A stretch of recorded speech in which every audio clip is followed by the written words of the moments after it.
I think we might kick off. It's 5:02. We'll just let people come in as they come. Hopefully they won't mind if we get started. Hello, everyone. I think probably most people that are on have seen me in some other webinar or otherwise, but my name is Saujanya Gumandyala. I'm the communications manager for Capricorn Power, and I'd really like to thank you for joining us today. We know everyone has a really busy schedule, so really do appreciate everyone joining us online. And hopefully if you're not in Victoria, this is a bit of a break from everything. So before I begin, I would like to acknowledge that this meeting is being held on the traditional lands of the Wurundjeri people of the Kulin Nation, and pay my respect to elders, both past, present, and future. And if you are joining us today, you likely know that we have started our crowdsource funding raise on the virtual platform. And I might as well just kick off with some really good news.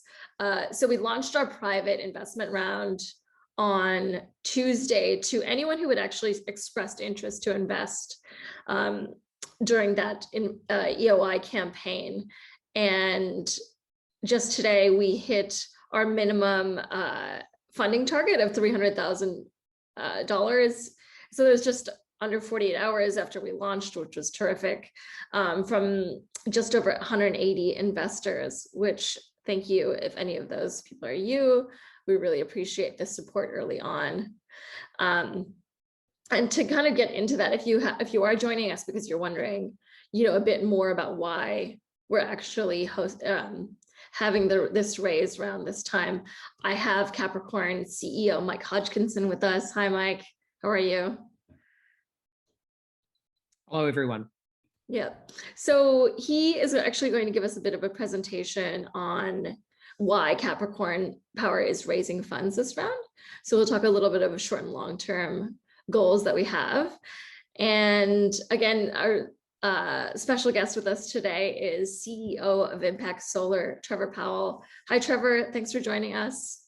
So, Jenny, hello, everyone. Great, thanks. So he will give a bit of a presentation on, what the future of renewable energy in Australia looks like, a bit more about his company that's to come.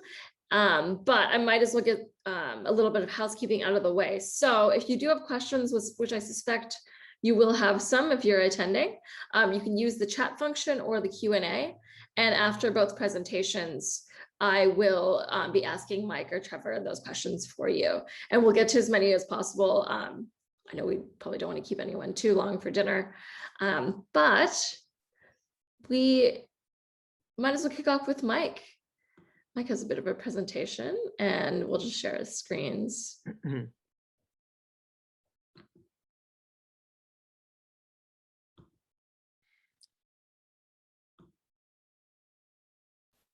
Okay, great. Thanks, Saujanya. So over 70% of the world's electricity is generated by heat engines, yet over 70% of the heat that they use is wasted.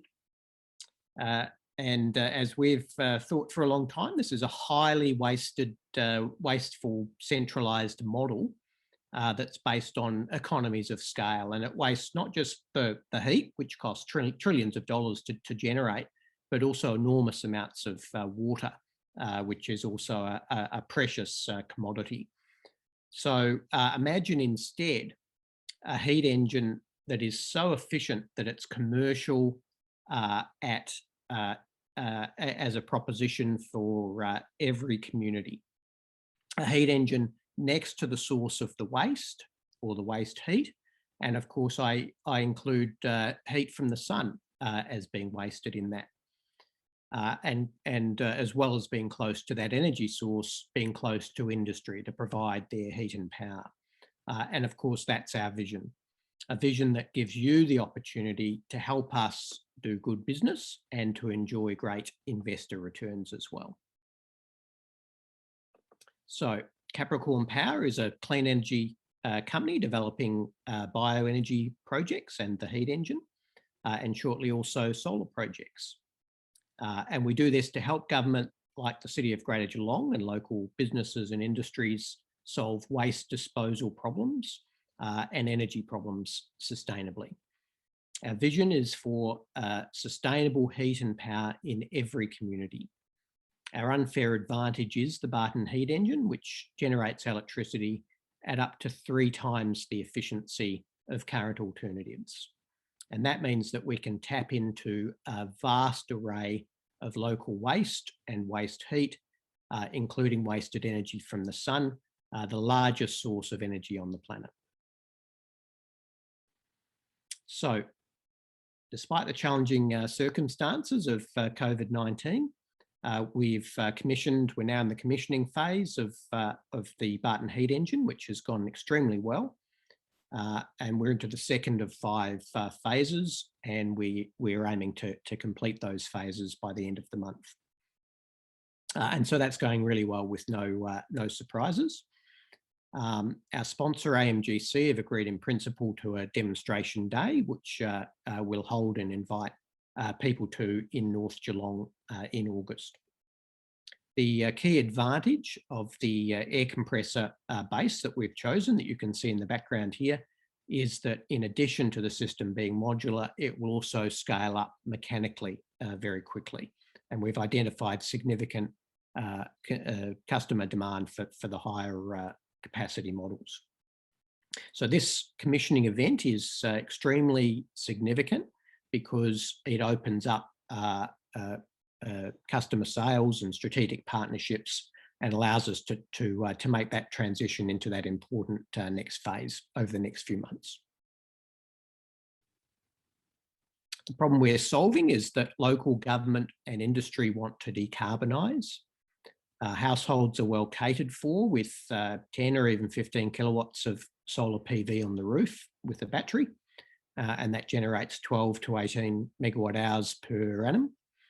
But local government and industry need hundreds, if not thousands of that amount of energy to solve their decarbonisation issues, and they've also got other waste problems that they want solving. So I'm proud to announce a strategic partnership combining the high efficiency Barton heat engine with Impact's solar troughs at a very low cost. And that's going to enable this vision that we have of heat and power in every community as well. The big point of difference between solar thermal and solar PV is that there's very low cost solar thermal storage available, and what that means is that we can create reliable ongoing power solutions for local industries and governments. So I see a great opportunity both for that pure solar thermal play and also as a solar thermal boost for some of these other waste heat opportunities that we've talked about. Because one of the beauties of the Barton heat engine is that you can combine any heat source and therefore feed one heat engine, which creates economies of scale for that heat engine.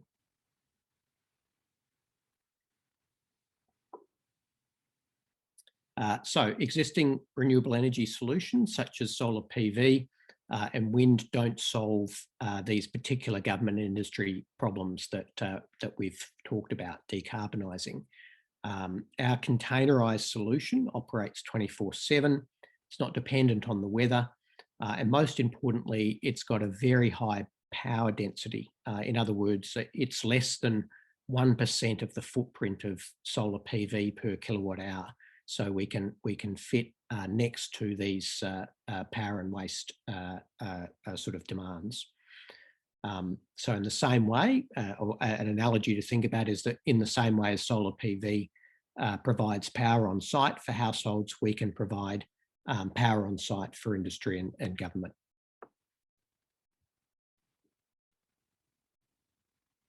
Our business model is simple. We're very focused on minimising shareholder dilution, which will maximise shareholder return on equity, of course, through smart capital management. Our paid feasibilities tell us that the combination of gate fees, which are supercharged by the high and rising landfill levies, and carbon prices will fund bioenergy projects. and biochar and electricity sales will create high profit margins for those projects. A future licensing model has great potential also for large capital efficient shareholder returns. And we've got the capability to develop and sell projects ourselves, both bioenergy and solar. I just want to emphasise carbon trading, or carbon farming as we call it, has enormous potential for these projects, especially for the bioenergy projects. And if they're structured properly, they're carbon negative, and so very attractive both environmentally and from a shareholder return perspective. And finally, of course, they can be boosted with the solar boost for more electricity. So we're building momentum demonstrated by these 9 points, which I'll touch on in turn, but the summary is that we're on the cusp this year of a great acceleration in the growth of Capricorn Power and in shareholder value creation.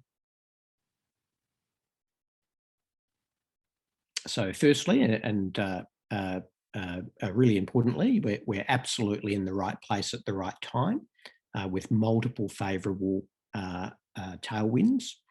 Landfill levies increasing due to urgent waste problems that governments are keen to solve. Gas and electricity retail prices are still high. Wholesale prices obviously coming down, but the retail prices are still high. And carbon prices are increasing in Australia and are high overseas, particularly in Europe. And we can take advantage of those carbon trading prices overseas now. And as we've proven with 5 paid feasibility studies, that there's an urgent customer need and want to decarbonise. So the impact of all of this is a massive growth in ESG funds and an over 200% increase in the value of green investments since January 2020, according to the Economists Index. I'll point out that's even higher than the 88% increase in value that Capricorn Power shareholders have earned since our first virtual equity crowdsource funding raise. And that's also, of course, a lot higher than the 0.3% per annum you can get in a 2-year bank term deposit at the moment. But of course, the risk profiles are different. So we've continued to gain customer traction.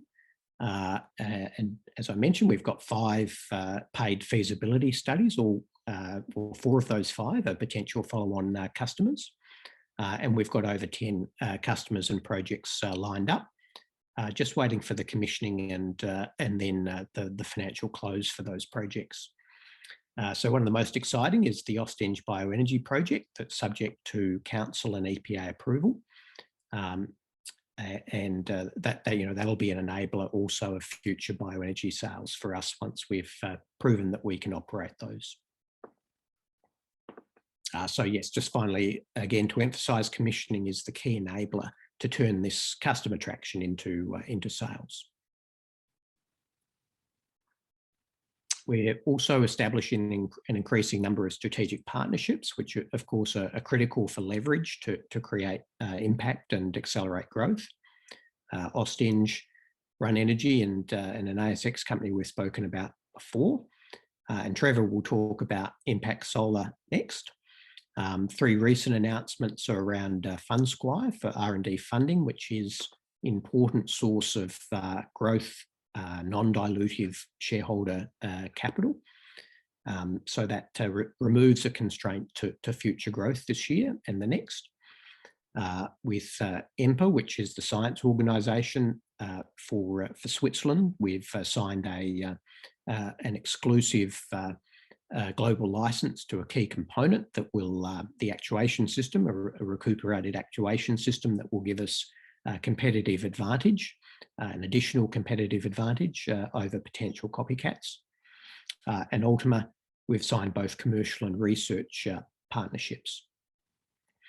And then finally, this partnership with Impact Solar, who make very low cost solar troughs And we see that as having great potential to open up a great new sort of market in low-cost solar thermal that's not presently being targeted at the moment.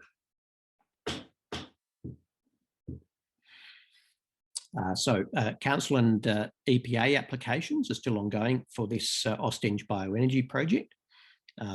It's taking a bit longer than we anticipated, but once we've finished the technical reports, we'll be able to use that to roll out similar projects around Victoria and other states. Our plan is to build a 3,000 tonne per annum system, but if we win a grant, then we'll extend that to about 7,000 tonnes per annum. So selling biochar from this system will be a major step towards operational cash flow positive for Capricorn Power.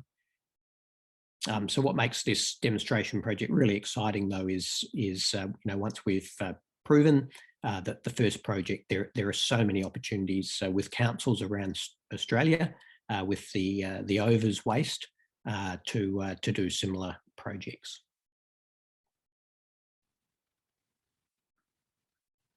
We've grown the team with Jenny Bailey, General Manager of Projects, and Frank Walker, our CFO, the latest additions. Frank was instrumental in finalising the FundSquire loan, and Jenny was instrumental in our 5th paid feasibility study. So it's great that the new starters are making an impact immediately. During the last few months, we've moved to a majority of independent directors. And of course, our board of directors has always been independent of the executive. So experienced startup investors will appreciate how important good corporate governance is for, especially for smaller companies. And we value the all shareholders and make decisions in the interests of all shareholders. We have now also registered to become a public company with ASX, so that process will play out over the coming weeks, and we'll announce that we're a public company at some stage in the very near future.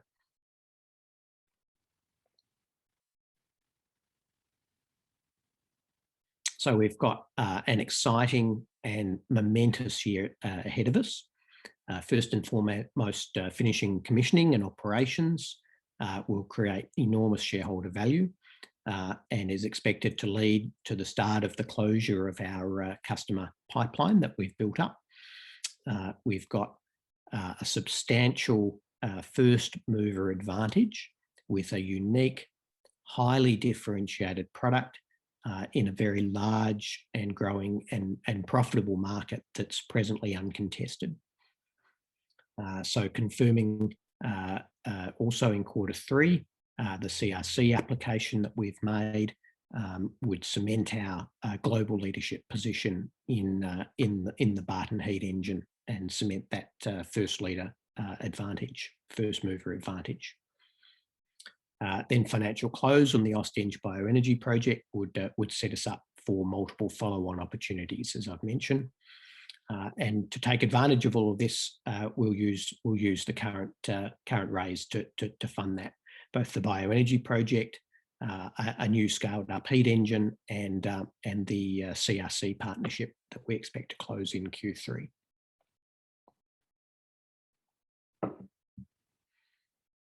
So great, here's my pitch to help us to make this crowdsourced funding a success and to reach that maximum target goal of 1.3 million. Please spread the word through personal contacts and on social media. Making an effort in the next few weeks will really help us achieve that. And of course, what we're doing is working together to make an impact and drive sustainable heat and power into every community. So and along the way, make a good investment return. So thanks for your ongoing support.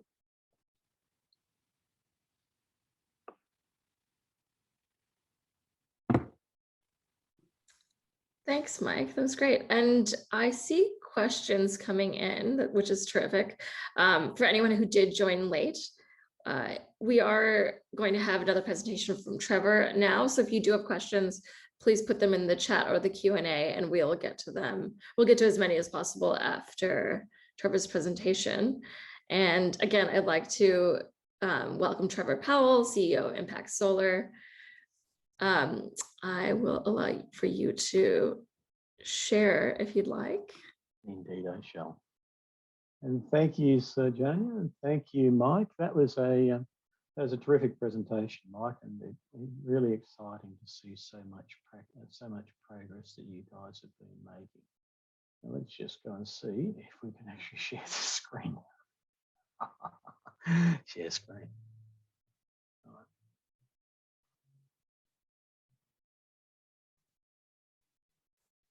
Okay, ladies and gentlemen, I'm delighted to be here this evening, and we're on rather a fairly, if you can hear me okay, so Jania, is that coming through okay? Okay. We're on a fairly tight timeline, but just before I start, I wanted to pick up on a point that Mike made, and that's that Capricorn Power and Impact Solar signed a strategic partnership recently to cooperate around projects that advance the commercialisation of the two technologies that we've both developed and are currently commercialising. I want to touch on why we see it as an important relationship, and I suppose by extension of that, what from our perspective you would see as an investor, potential investor in Capricorn, how that relationship can advantage you, and what that leads to as a technical and commercial outcome. So I won't be presumptuous enough to give everybody a wonderful glass figure insight into the future of the renewable energy industry in Australia. I think that would be a little bit of a stretch, but I will give you sort of some insight into who we are and why we chose to work with Capricorn. And if you take nothing away from this discussion this evening, ladies and gentlemen, other than that Impact Solar provides heat. Everything that follows that I'll come on with from that just supports that notion. So if you like, Impacts is the enabler that gives to Capricorn that valuable resource that can't otherwise be provided by a renewable opportunity, except the biochars of this world or the combustion of organics. So we provide heat, and without further ado, so Jania, I think I'll try and keep this a little bit constrained and see if we can get to where we need to get to. Ladies and gentlemen, here we go. If this is going to work.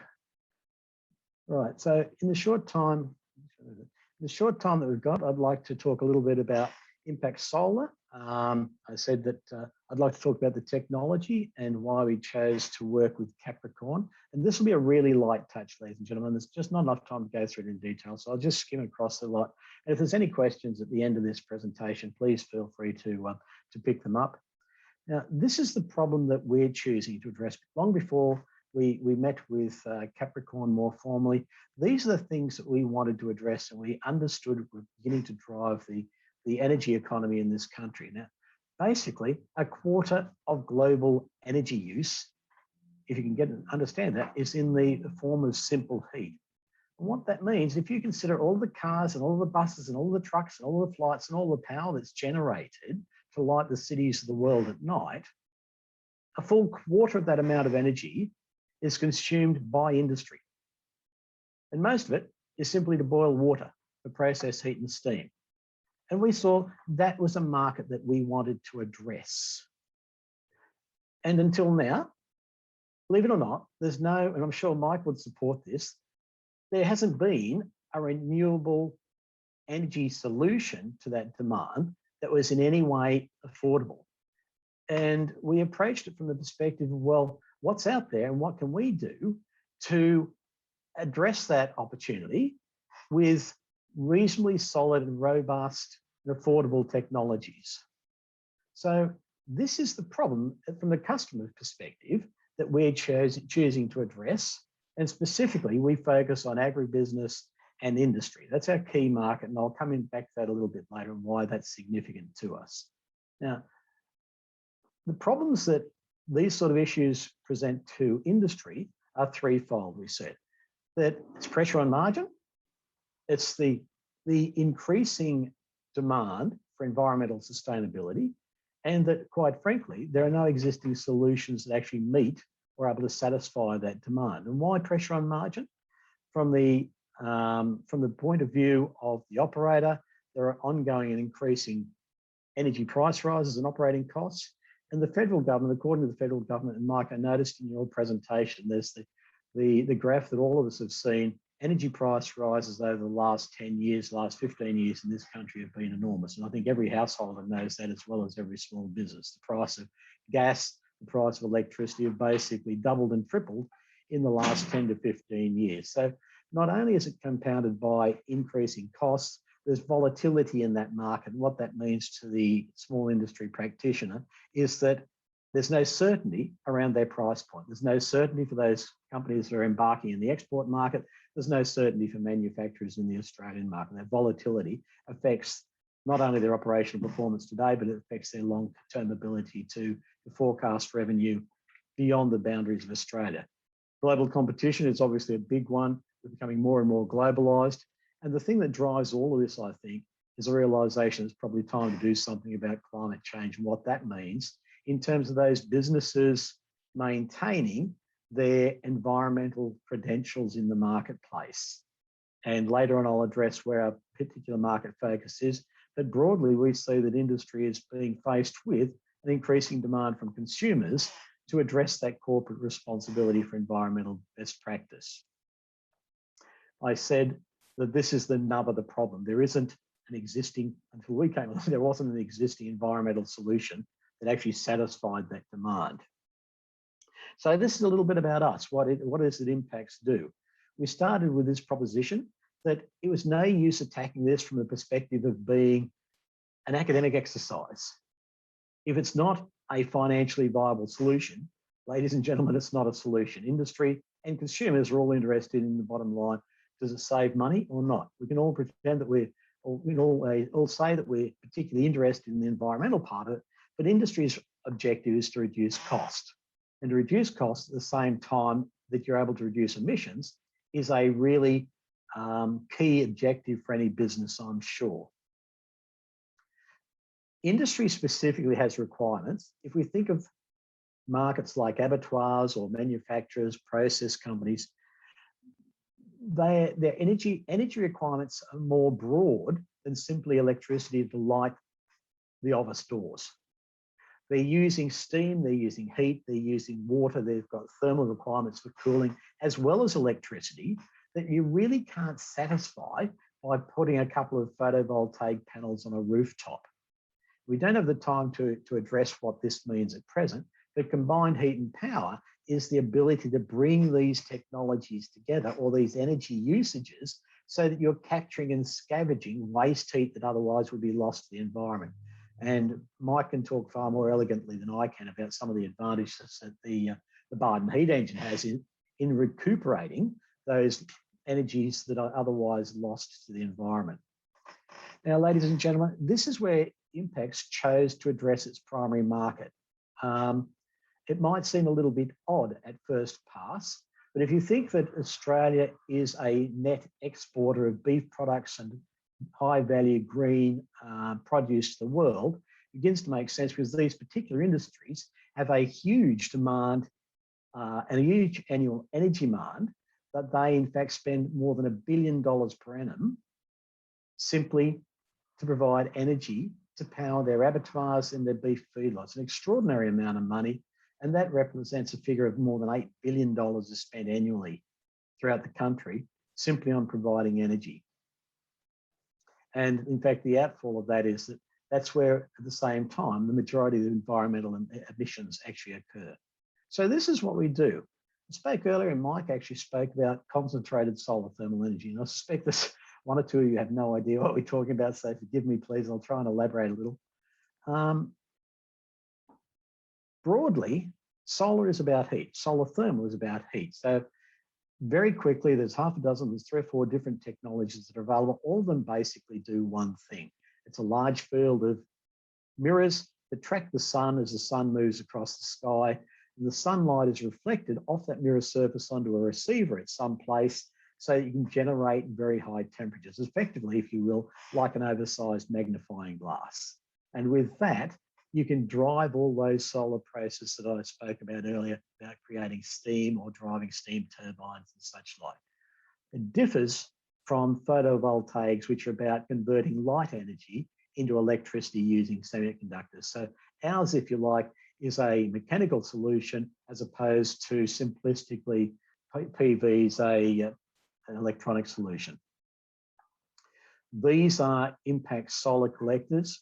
Mike mentioned them previously. We're in a suite of global IP that's been granted for a set of proprietary concentrated solar collectors.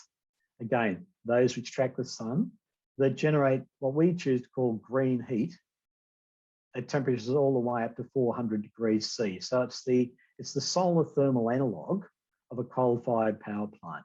If you can reach those sort of temperatures, you're able to satisfy not only the demands for energy for heat and steam, but all of that rich power requirement that these wonderfully inefficient coal-fired power plants burning coal all around the planet actually need to drive their turbine process. The difference being that we do it a whole lot cheaper. And that's because of the engineering rigor we put into the design. We're 30 to 75% less than diesel or gas or LPG, and at a price competitive with coal. Now that's a massive, massive and significant difference if you're a producer. It's a massive and significant difference if you're a small industrial processor. And there's nobody else out there that even comes close to it. Again, we don't have the time, but basically what we're able to do was simplify the engineering design around collectors that have been deployed around the globe for the last 40 years. Broadly speaking, concentrated solar thermal is not simple in terms of the engineering structures that you need to support very, very large fields of collectors. And what we were able to do by providing good engineering was simply make that design more elegant, smaller, plainer, able to be containerized and lightweight, and strip a whole lot of the complexity out of it, which means that we can deliver the project more cheaply and more quickly. A number of solutions, just being conscious of time here, that enable us to address water supply, thermal cooling, electrical power. And as Mike said, touched on earlier, thermal storage is something that you can do with heat far more effectively than you can with electricity. And it gives the opportunity for Capricorn, for example, to be able to provide true 24/7 baseload power for any site that might require it. Now, this is the thing that Mike's been waiting for, I'm sure. So Mike will reveal the magic behind it. Ladies and gentlemen, I have to say, why did we choose Capricorn? There's a reason for it. I can tell everybody on this call, there are probably something around 100 companies, at least around the globe. We've been to half of them that make heat engines. But there's something specific about the company that you've chosen to invest in or you're planning to invest in. And it's around these three factors. The Barton cycle engine is efficient. And I'm not quite sure, Sir Jania, if you can see that on screen. I hope that you can. I stole it from your own information pack. It actually, ladies and gentlemen, it speaks to the efficiency of the solution that's been developed by this company and they're presently commercializing. And I'm not sure if you can see, but way up here in the top right-hand corner of the curve says, this thing is a whole lot more efficient than anything else on the market. And I'll come to why that's important in a moment. Among other things, it's small. Turbines are notoriously complex. They are notoriously complex. You don't just buy one at your local Kmart store. There's a whole heap of engineering rigor that makes it necessary to put these things in with a sophisticated, basically a high-cost group of engineers. And to some extent, Capricorn's solved this by plug and play. I think that's a fair comment, Mike. It's not quite that simple, but it's a lot simpler to bring that capability to a plant than are its competitors. And one of the things which truly does motivate me is that we don't need to use highly sophisticated, essentially environmentally not sustainable working fluids. So the Capricorn engine works on air. It doesn't use lots of water. It uses air as the working fluid, which enables this heat to be transferred. Now, what I wanted to sort of close with is the following. this is why the Barton engine is important. Impacts aims to, with our partner, provide the front end. In other words, the heat source to enable that feeds the Capricorn motor. And what it means is that for a given amount of electricity, we need to have a certain size of collector to gather the amount of heat that's necessary. And there are, I'm sure Mike's probably spoken before, there are a number of turbines. The low efficiency ones mean that we need to have a really big, large field, which drives increased capital cost. So for every doubling of efficiency of the motor, we halve the size of our solar field. It's the difference between having what's called an organic Rankine cycle engine operating at 10% efficiency, as opposed to a Barton engine operating at 40% efficiency.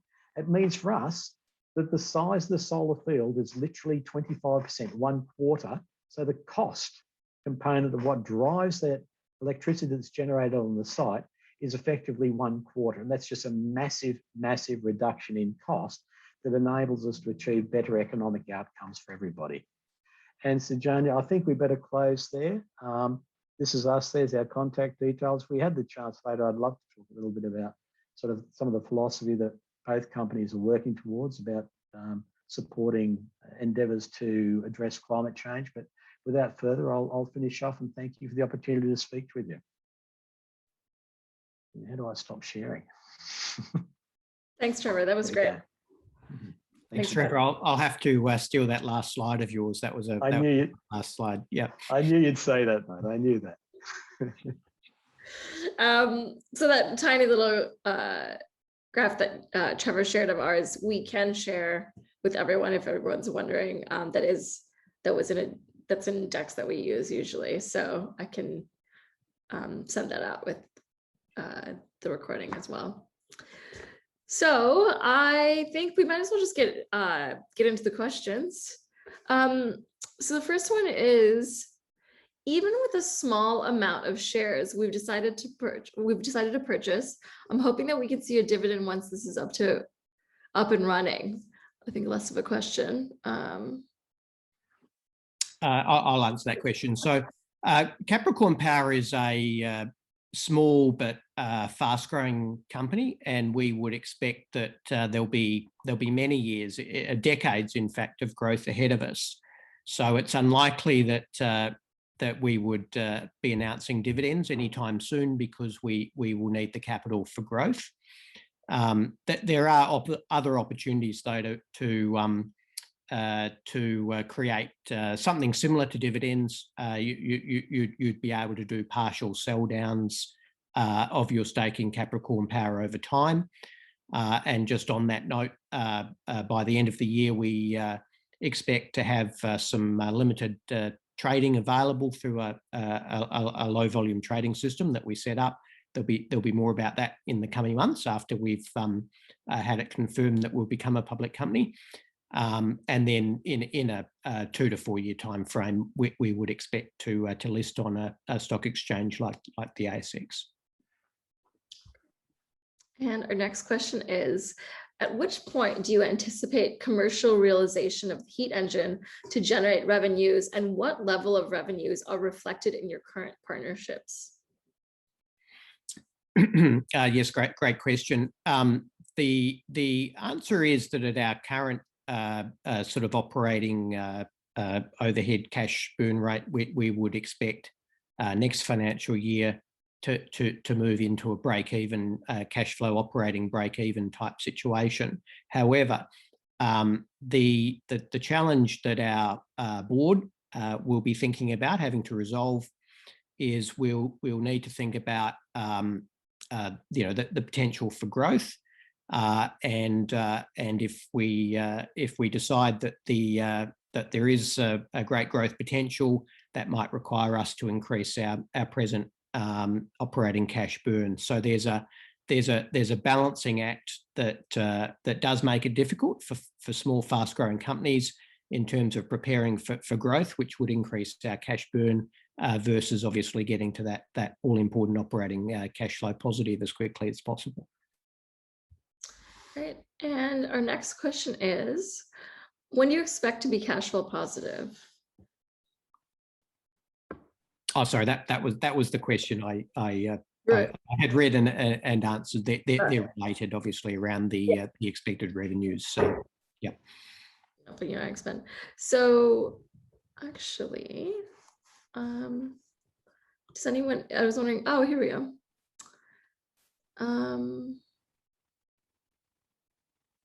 All right, so another question is, when you move into other states, do you think you'll get good cooperation from councils? This question, they say they know that there are a lot of councils up in the New South Wales, mid-north coast, needing room to clear their landfill.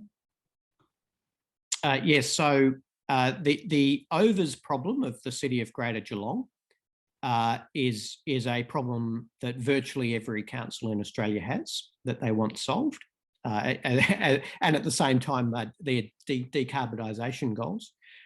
You know, we've had magnificent help from councils. What we expect will happen is really, you know, the key enabler for turning the assistance into actual projects will be our first project.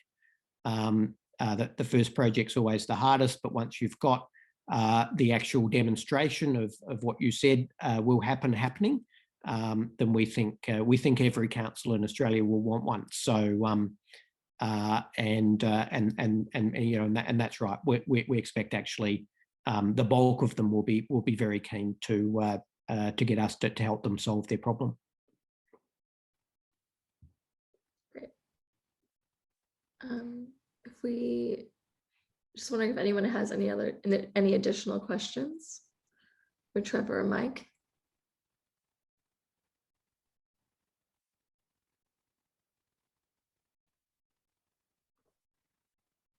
They're saying that we should look at Mid-Coast Council and as the next site. Right. Yes, and good solar resource up there as well for a combined waste heat and solar thermal boost facility. Yep. Agreed completely, Mike. All right, so the next question is, what would the smallest population be to show benefit from solution, or is it waste centric? Yes, that's a difficult question to answer. That the smallest commercial scale heat engine we think is probably going to be around about 150 to 200 kilowatts of electrical output.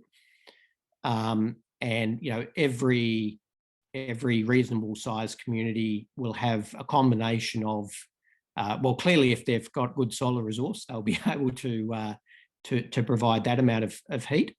But in the absence of solar resource, then you know, even towns of a few hundred are likely to have the sort of waste available to create the sort of that sort of project. So you know, literally is the potential to live the vision of the heat engine in every community. All right, so they're adding additional context. So the context for that previous question was that remote/farming communities, which could create enormous green waste, and that's most is being burnt off for everyone else. Yes, so for people who don't know, stubble trouble is a large issue in regional areas that produce wheat. The stubble is presently normally burnt off, creating terrible pollution, and there's the opportunity instead to turn the straw waste into biochar and electricity, heat and power. And the next question is about the actual heat engine. With the engine not using water, how will it lubricate the parts, or will it use the moisture from the waste? So the heat engine is an unlubricated heat engine, but I don't think that's sort of answering the question. That perhaps the way to answer the question is this: the steam Rankine cycle, which is probably the heat engines people are most familiar with, that they don't use the water directly in their process, because that in that steam process, it's more the cooling that the water you see is used. It's actually water from the cooling tower that you see. So we don't have the same problem with on the cooling side, just because of the nature of our thermodynamic cycle.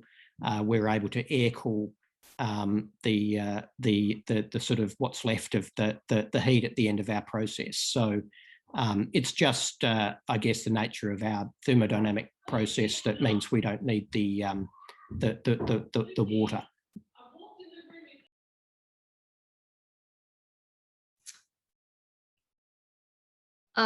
So they're asking if it's like a Volkswagen engine, the air is cooled.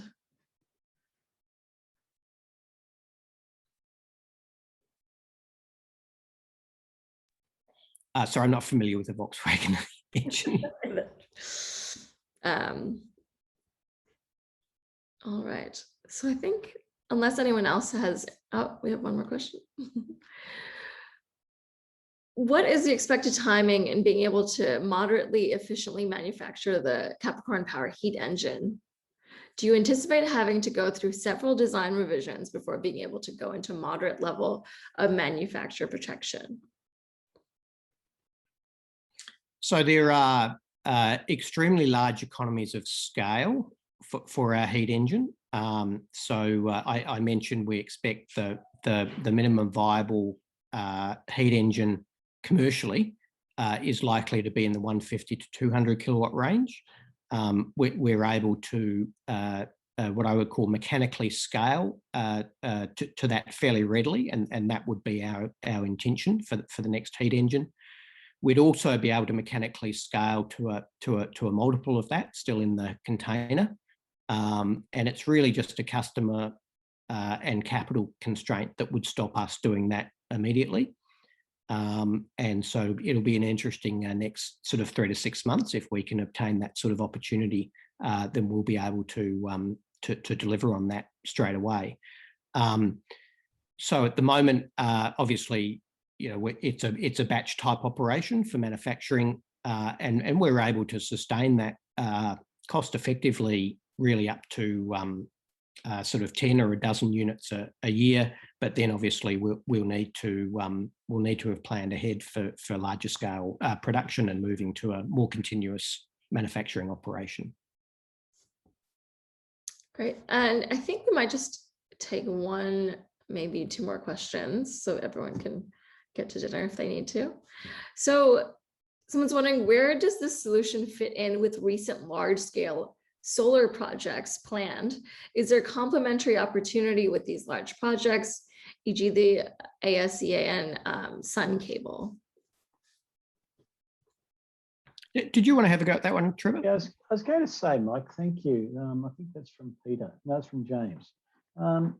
James, it's a really clever question. And I think from the perspective of both Capricorn and Impacts, we'd say, of course we can, but equally, both companies are at a stage of scaling, and be it good or be it not, the major projects that you're talking about, providing high voltage power across into Asia, for example, there's a similar one you may be aware of in an ambition to provide sun-driven power from the northern coastline of Africa across into Europe. They're projects of the order of tens and hundreds of billions of dollars. And I'll let Mike speak to the capacity and global ambitions of Capricorn. But from our perspective, we very much see that our technology is part of a global solution. And specifically, we are established with OEM manufacturing that enables us to scale enormously rapidly. One of the constraints of being an enthusiastic manufacturer in this country is the ability to scale quickly. And we had to find a mechanism where we could go from 10 collectors today to 10,000 collectors tomorrow if we need to address those larger projects. So I'd like to say with a little bit of optimism Australia can hopefully be forward-looking in terms of what the potential for these sort of joined technologies can be to contribute to the global problems that are facing us, rather the solutions to global problems. But today we won't necessarily put our hand up prematurely for projects of that scale, but we have a lot of ambitions. Mike? Yes, we do have ambitions to grow very large, but I guess the key point I want to make in answer to that question is that we are big fans of wind and solar PV and other sustainable energy sources. And the point in the presentation of talking about the use cases where it's not so good is merely to point out that the energy industry is extraordinarily large, and these sustainable energy solutions are good at certain things and not so good at others. And we have certain advantages, in certain applications, and that obviously is what we focus on at the moment. So that's really the point. There's really, it's a very big market. There's lots of complementarity involved in the different sustainable energy sources. I think that is the perfect question to end on. Thanks everyone for all your thoughtful questions. They're great every time. Again, I would just like to thank you for joining us today, and some closing notes. If you haven't invested yet, you can go to our virtual campaign page, and then you can invest right now because it is publicly open. And of course, consider the offer document and risk warning before investing. If you want to follow along our journey, we've been sharing a bit more updates on the commissioning and what we're doing, like our joint partnership with Impacts, news like that. You can follow us on LinkedIn, Facebook, Twitter for all that. Trevor, thanks so much for joining us tonight. Thank you, Sojourner. It was lovely. Thank you, Mike. Thanks, Mike. And thanks to everyone else. Have a great night. Bye, everyone. Bye, everyone. Thanks. Bye, everyone. All the best. Cheers now.